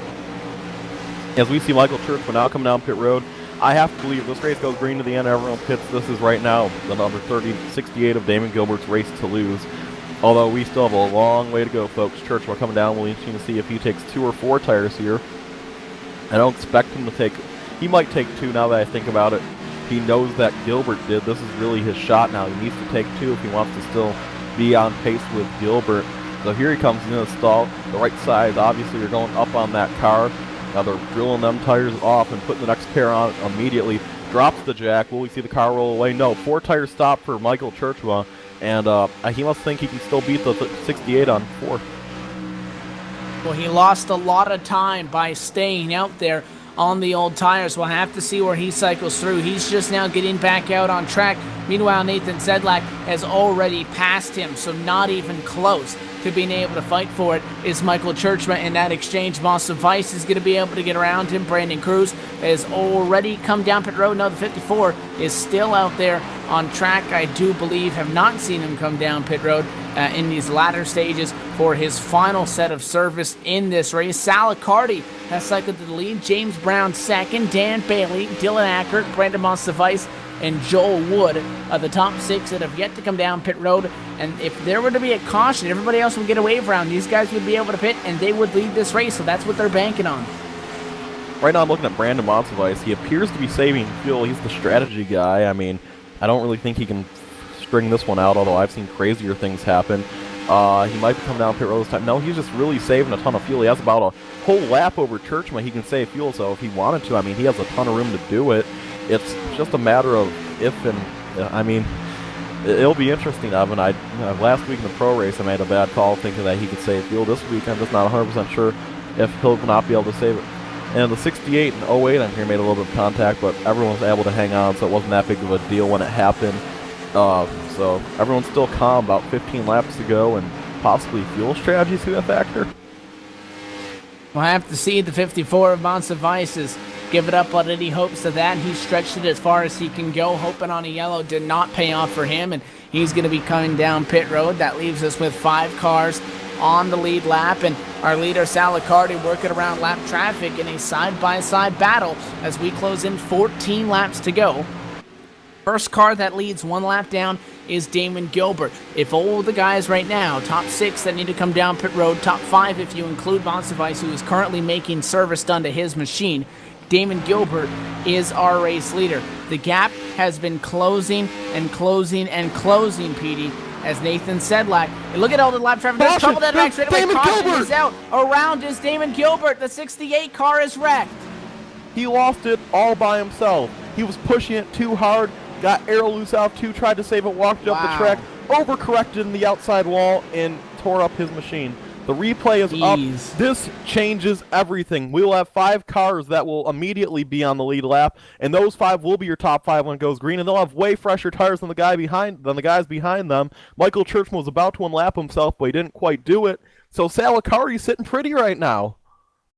Damon Gilbert just overdrove it going through the corner, overcorrected in the fence, and he was being run down by Nathan Sedlak. That Sedlak machine was hustling right up behind him, and he knew that, and they were going through very thick lap traffic, and what would have been our race leader, again, was scored 7th, would have been a race leader if everybody had cycled down pit road, wrecks it from the top spot. He is in the outside wall, and Sedlak nearly caught up in it as, again, there was about 4 or 5 lap machines right there that he had to fight through, And now the leaders, Sal Accardi, James Brown, Dan Bailey, and Dylan Ackert, along with Joel Wood, come down pit road. Those 5 are in for service. They will get tires as everybody else is going to stay out on track.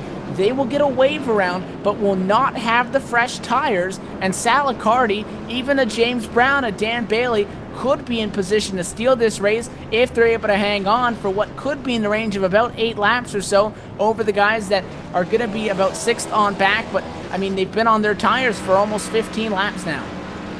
I honestly think this is Sal Accardi's race now. He has way fresher tires now than everyone behind him, like a Churchma or a Sedlak, and right now. So he's going to have such fresher tires, and the fact that he's going to have a buffer. Remember, all the guys that get the wave around are going to be behind all the guys that are like 3, 4, and 2 laps down. So it's really, if Sal Accardi loses this race, I think it's almost a miracle that way, because this is really his race right now, Evan. I don't see anything. I mean, maybe James Brown, Dan S. Bailey, Dylan Ackert, Joel Wood can beat him, but it's why I think it's going to be one of them 5, honestly. I think they just pulled a great strategy card here. Yeah, 5 cars stay out, and they're going to be in front of Sedlak and company. All of these people are going to be able to get their wave around, group back up behind those top 5 cars, and now this literally changes everything, because our race leader is going to be Sal Accardi. The 39 started 4th, sits on top of the pile right now. But a guy like a James Brown, who's 2nd, started 12th. Dan Bailey started top 3, slid back as a victim of circumstances, now back in this fight. Dylan Ackert, who started 16th, is 4th, and Joel Wood is 5th after starting 11th. These 3 guys essentially, quote-unquote, are in the catbird seat for this because they have the ability to pit. The guys that are getting a wave around cannot come down and get service done. Joel Wood came in, Petey, and then cycled back down once again. Believe he may have got a speeding penalty under the yellow flag stops, so that could cost Joel Wood because he just came back down pit road, and that is going to drop him from 5th position. So 4 cars that, again, the scoring going to be a little bit off. You're taking a look at the standings on the left side of the screen. All of this going to update once we get the one to go, and everybody is waved around. But this is going to be a late race restart, still with the opportunity for 1 more yellow and 1 more restart. Right now, I'm counting the cars that are going to separate the leaders and the guys that got the wave around. There's going to be 1, 2, 3, 4, 5, 6, 7. There's going to be about 7 or 8 cars in between the top 5 and the rest of the field right now. So Sal Accardi, man, if he wins this race, this is a great, great job by his crew with the strategy here. We're in about a 9-lap finish here. Possibly see some cautions. I mean, that's definitely not out of the realm of possibilities here, but it's just incredible how this race is taking a turn here. And I don't know why I keep seeing Sal Accardi, because there's no reason why James Brown or Dan S. Bailey can't win it. Hey, if Dan S. Bailey wins it, I mean, the one Toyota in this field could beat the other 23 Chevys of them. That would be quite a bet to place at the Strip in Las Vegas here on the manufacturer, a 23-1 odd against the Toyotas in this one. But take a look again, everybody in front of Sal Accardi, they now accelerate around the pace car as the lights have gone off. This is going to be a restart coming up to lap number 92 in this event, and 9 laps to go. That gives us quite a large window of opportunity of about 4 laps to be able to go, have a yellow, and still go back green. If a caution flies from lap 95 on, this race will end under caution flag conditions, and the leader at the point of yellow at the last scoring stripe is going to win this race. So here's how they stack up. Sal Accardi and James Brown, front row. Dan Bailey, Dylan Ackert, Joel Wood, and then more guys right here. You got the 40 machine in this mix. That's Dustin Loynes. He's 2 laps down. James Wilkins is 4 laps down. Dominic Dyball, 3, 2 laps down. Then you find Nathan Sedlak. First car out of the guys that got waved around, but he's got 15-lap older tires, and he has 5 cars in between him and the guys that just pitted. I don't see him being able to get the job done unless something wild happens on this one. And to say it's not going to happen, we're going to find out. The pace car needs to get well out of the way of what could be the final restart of this race. And Sal Accardi, look at the steal one and gamble on it. It paid off so far. Can he win at Las Vegas? Pace car down and away, in control, accelerates, and green flag back out. 9 to go. Oh, they're already wrecking. Oh, caution's out, and this is actually put everyone caught back up with each other. Best thing that could have happened to Churchman here is this. I'm trying to find this wreck, Evan. Did you see it? Joel Wood and Dustin Loynes, and those were the machines that I believe were in between our cars that were on the that got the wave around and that are not. And it's just a Joel Wood, PD. He had that speeding penalty, got a little bit too aggressive on it, and I mean, he just spun the tires very simply. Went up, took out the 40 car back under yellow, and you're right, because now those 5 cars that I talked about that were in between the people that had stayed out and were able to pit versus the people that got their wave rounds, those cars are now going to get cycled to the back, and now it's fair game. And also on that restart, Dan S. Bailey got around James Brown, so that's going to be a whole different top 2. I still think with the fresher tires, it's Sal Liccardi's race to lose, but back on the gamble we were talking about, man, what a gamble in Vegas. I mean, it's kind of ironic. The place where gambling happens, Las Vegas, is the place where Sal Liccardi is making it happen right now. At 39 machine will be the leader on the final restart. We're going to have about 5 laps to go. Next caution would end the race, but right now things are looking up for the Liccardi team, and really anyone that stayed out is going to get a decent finish out of all this, I believe. So I am just really impressed. You rarely see this happen. You're seeing them all slow down right now, waiting for the pace car, going about 18 miles an hour. So pace car is going to try to catch them, and that might actually add an extra lap to caution. So we might have another lap to end this race. So it's going to be very few laps to go. Evan, next flag would end the race, and I honestly don't see anyone getting up there and challenging these top 2 or 3. Now it's going to be their only opportunity. If anything, it's almost back to an even ground, because now that the guys like Liccardi, or rather the guys like Churchma, Berkey, Monsivice, Nathan Sedlak, who is going to be 4th but came down pit road, they need these tires, Speedy, because of the fact that, again, they were on 15-lap older tires. No way that Sedlak was going to pass 9 cars in 5 laps on older tires than them, unless something drastic happened, a huge checkup, and he was able to get through it. So he comes down pit road along with quite a bit of company. Only thing is, though, that's going to put him way back to like 10th position nearly, or somewhere in that range. And with a very short stint, again, we get a yellow. This race is essentially done once we go back green flag racing. Maybe if they wreck right away, maybe a 1-lap shootout. But again, with everybody having to wait on the pace car, I don't anticipate that being the case. So although we thought that it may have been able to play in the Sedlak's favor, I think that this strategy call by these guys staying out, banking on a yellow, it worked for them, and it's going to be decided between Liccardi, Bailey, and Brown possibly for those top 3 spots. Yeah. Oh, man. Evan, we're going to make some late race picks here like we like to do. And I'm going to, you know what, we're in Vegas. It's a place to gamble. I know we already made our picks, but everything just took a big change up here, so we're going to make another set of picks here.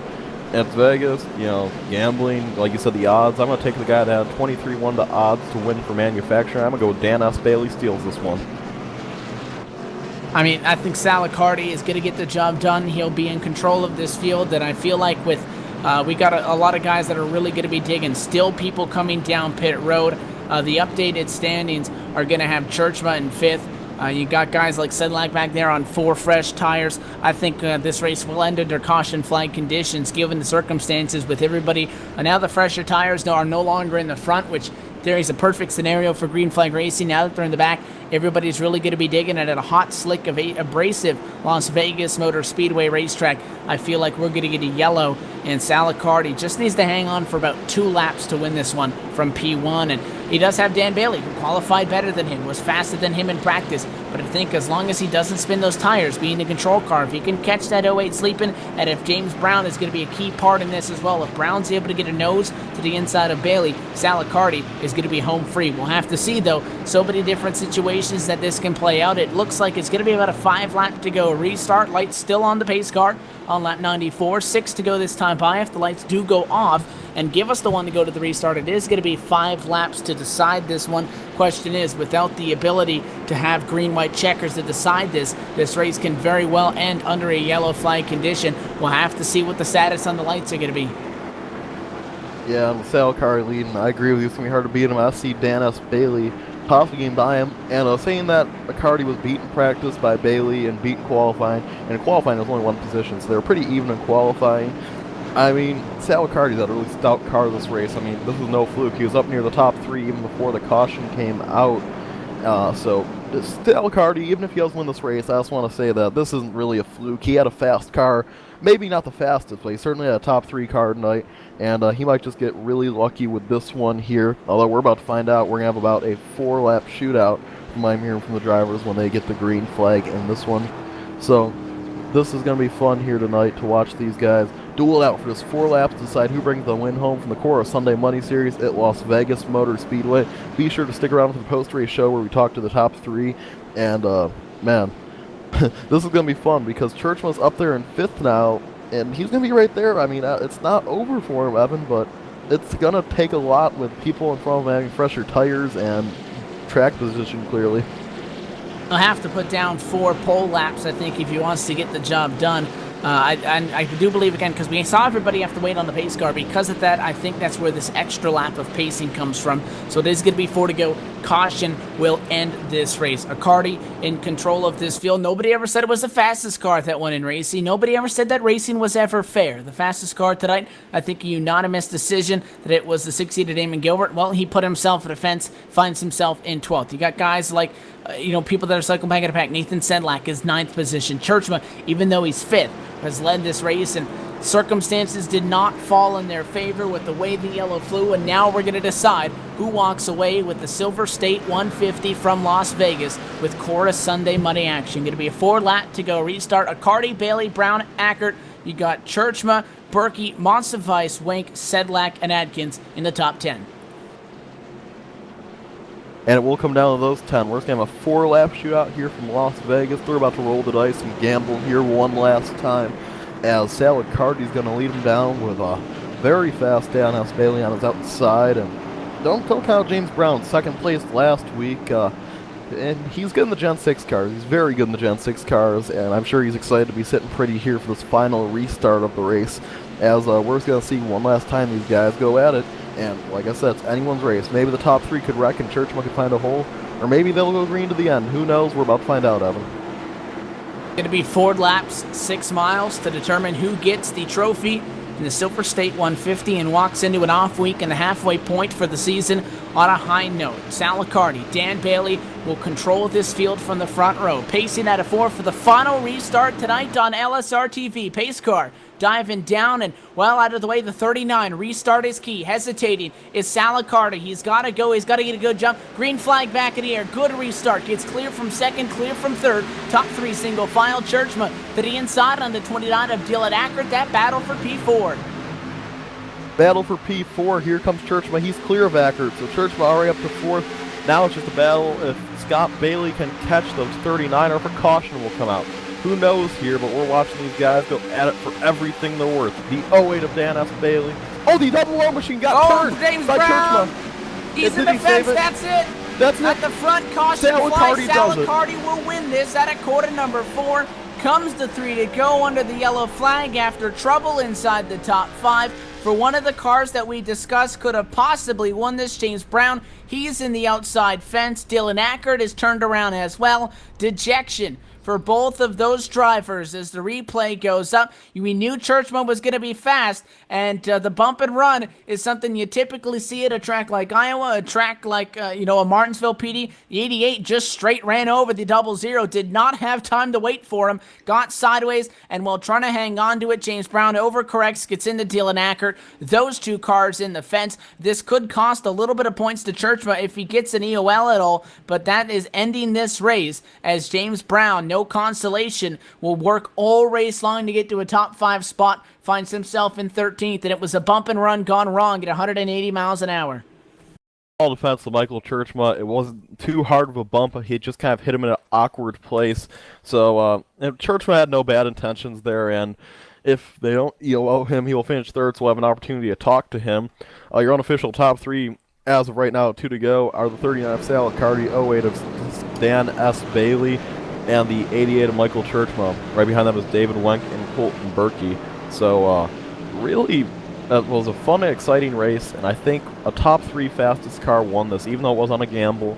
He still got done, and I'm sure Sal Accardi is ecstatic to win a... Oh, they're going to EOL the 88. Okay, so that's going to move David Wenck up to 3rd here, and that does shake things up a little bit. That will also add the number 68 of Damon Gilbert to 5th, so a couple things got shaken up there. But like I was saying about Sal Accardi, I think he'll be very ecstatic, and I can't wait to hear him in his interview, because I know this probably means a ton to that man.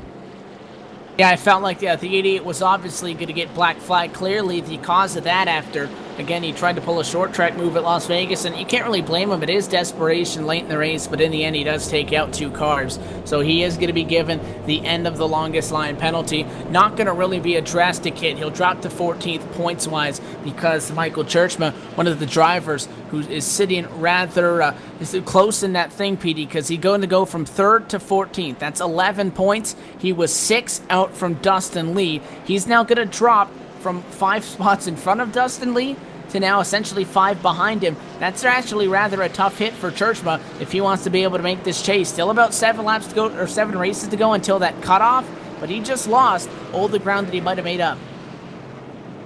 White flag in the air. That's right, Evan. This is the white flag lap as we see Salicardi leading this thing. But Churchma, I wouldn't be too worried. Still 7 races to go. I'm sure he'll find his way back up, and there's still a lot of races. A lot of things could happen, and he'll be okay. Don't worry about Michael Churchma. He missed a race, and that probably played into the whole reason why he's so far behind right now. As Salicardi, though, what a night for Cardi. And a man that's fought so hard all season, hasn't had the success he's wanted. He's proved a point tonight. He had speed. He showed it throughout the whole night. He was always up near the top 3. And was not the fastest car, but he had the best strategic mind. And luck is better. You've heard great race car drivers say before, I'd rather have skill than luck. And Salicardi had the luck he needed tonight to win this race. And it's going to pay off big time in points for Salicardi. And, we'll get to hear from Victory Lane, but I'm sure he's going to burn it down first. White flag still out in the air as the field paces for the final time through corners number 3 and 4 and set to take home the win at America's Racing Showplace is Salicardi, who started top 5, got cycled back, and it was a Hail Mary on the pit strategy there to stay out on the final cycle of what were green flag stops. Caution flies, remains on the lead lap, fights through 2 late race yellows, and in the end is going to be the winner tonight from Las Vegas. Final time and across the start-finish line, checkered flag for race 12 in the Silver State 150. The hardware goes to Salicardi and number 39 Chevrolet. Second, we talked about Dan Bailey and David Winkin round out the podium. Berkey, Gilbert, Sedlak, Lee, Monsivice, Adkins, Wood, and Bart all the way through to 11th, and then 12th and 13th, Starks and Churchma will round out our lead lap cars. But we expected late race drama, and we said it throughout that whole long green flag stretch. Although the race looked like it was going to go green, pretty typically you get that late race yellow. We got it, and we got the excitement at the end, and to the proud approval of Salicardi, because he's your winner tonight. Salicardi brings home the hardware tonight, and man, I'm sure he's getting ready to burn it down. They're still following the pace car around. And, Evan, that was that time by, I think, was actually was it? I'm so confused what's going on right now. Why are they still following the pace car? The race is over. The 39 of Salicardi is currently working officially on lap 101 of 100. So he has won this race. You can't catch me on, you're not getting me on 2 Marty Reeds. I was about to say. That's a one-time thing. I'm looking at my numbers now. I'm not on replay. Salicardi has won this race, and maybe he's thinking of what kind of burnout he wants to do because the whole field still rather calm behind the pace car, possibly race control, just trying to make sure everybody is in the correct spot. And we will see. It appears that the drivers are being requested to stay on the track. So he is your winner. Top 3 going to stay out. They're going to get their photo at the start-finish line. You can check that out online, as well as more information for Cora at cora-racing.com. But Salicardi is your winner tonight. The post-race show coming up on Live Sim Racing TV. We'll talk to hopefully the top 3 finishers and send you off into an off week where we'll see you for the next race from the Indianapolis Motor Speedway on February the 1st. So post-race show coming up from Viva Las Vegas. Stay tuned.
Back live from the Las Vegas Motor Speedway, where the Silver State 150 and the halfway point in the Cora Championship Online Racing Association Sunday Money Series campaign has come to a close, and we look forward to the second half of the season after an off week in 1 week's time from Indianapolis. But the post-race show tonight from Las Vegas getting set kicked off, and I'm down here first with our third place finisher tonight, driver of the number 20 car, and at a race that looked like it was gonna be and had a chance at being a storm 1, 2, 3 at some points, and late race trouble and caution and a whole bunch of strategy plays a factor in it. It's going to be a P3 after starting 20th for David Wink. And David, first off, you were fourth fastest in practice, did not get a qualifying time. You saw that happen to a lot of people. What was behind that?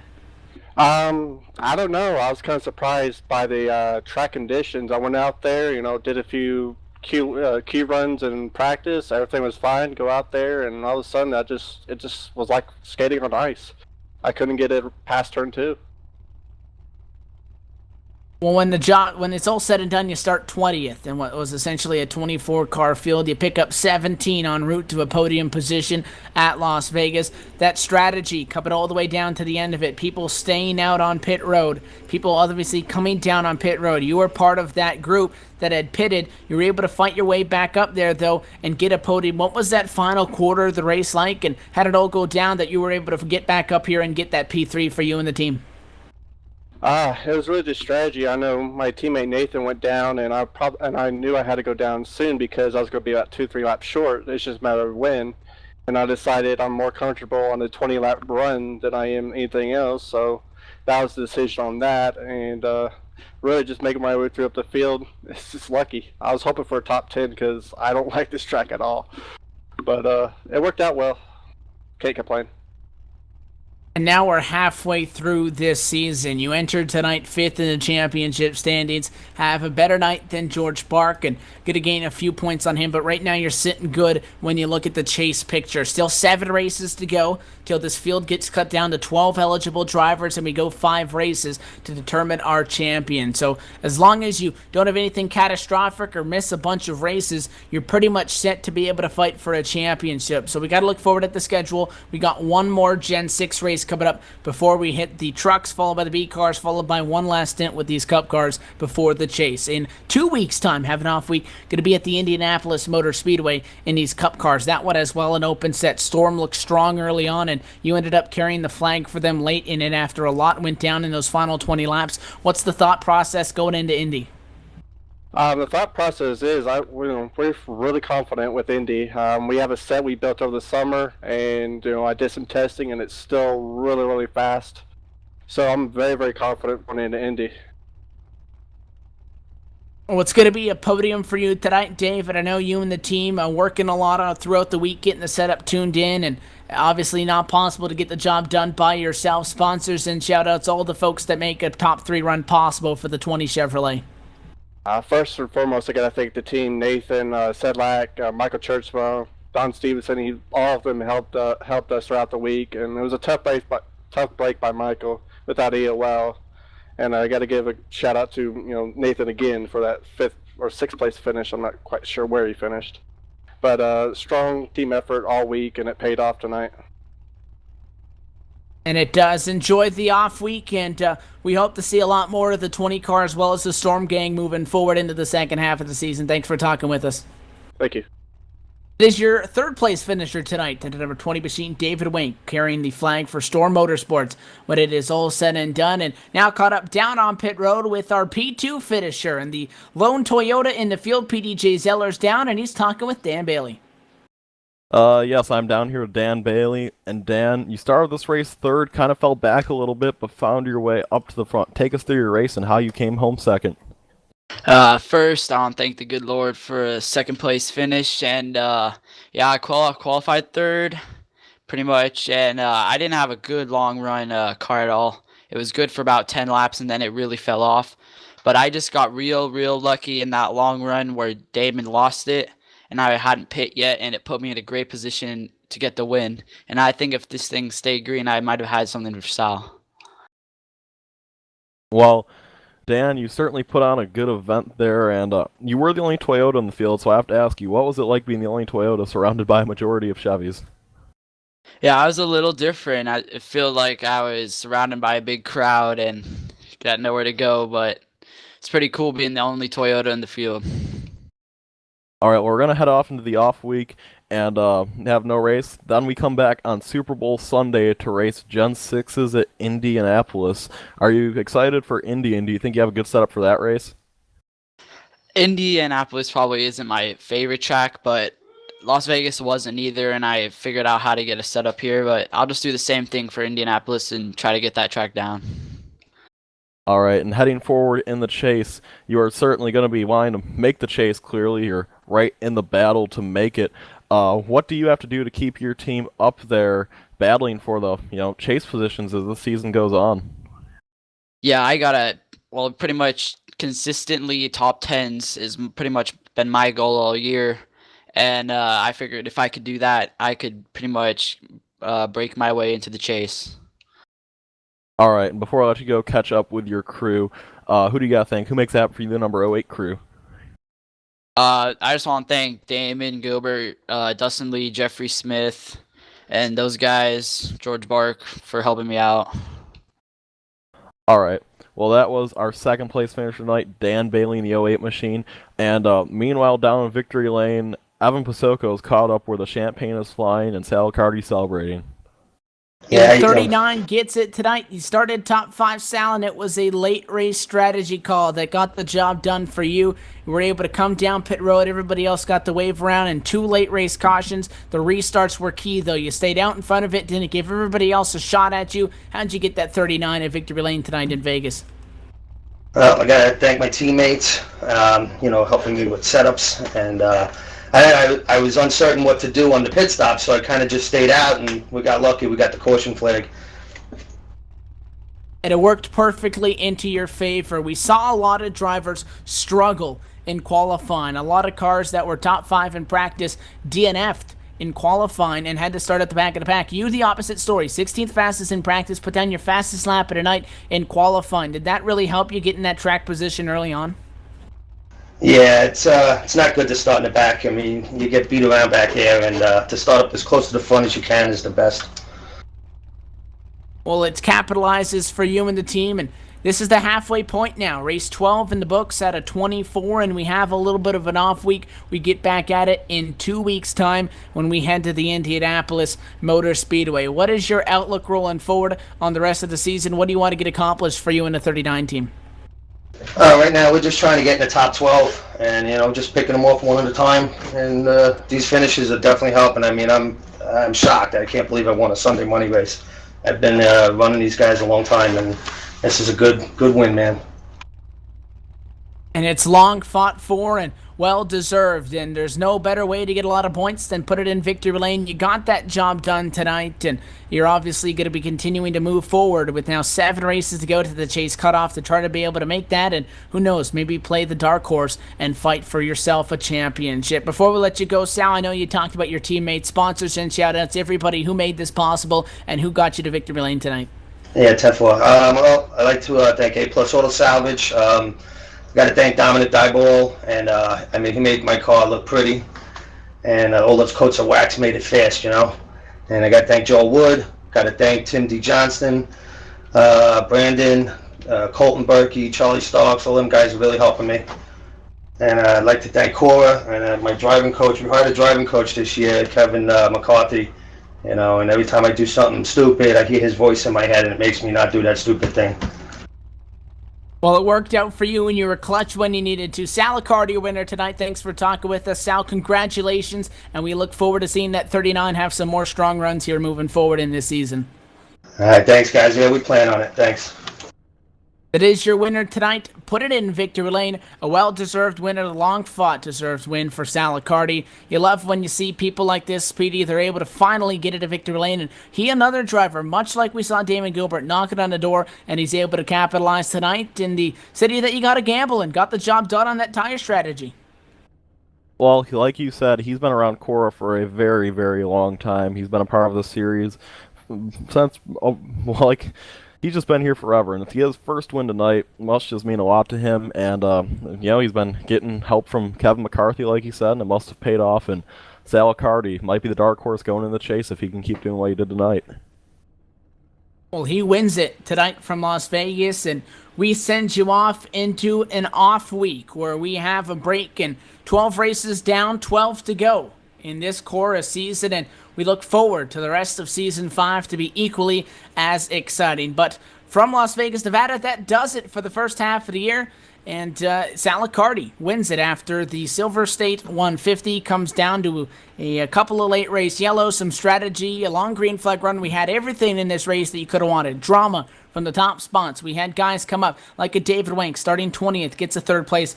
Great race overall and a great way to send us off into the off week. Before we head off and get set for Indianapolis, I want to thank the sponsors at Cora that make this possible. Early Property Management, Small Town Computers, iRacing.com, TeamSpeak, and Bart Competition Karting. For more information on Cora, check them out online, Cora-Racing.com. Type that same thing in to the Facebook search bar, and you can find out more on them as well. On behalf of the broadcast crew, myself, Evan Pasoko, tonight, no longer Marty Reed. We got that one out of the way, PDJ Zeller as well for joining me, and executive producer Laura Lawson getting us on air. That does it from Las Vegas. Your winner is Salicardi. We'll have an off week, and the second half of the season, we'll see you at Indy in 2 weeks' time.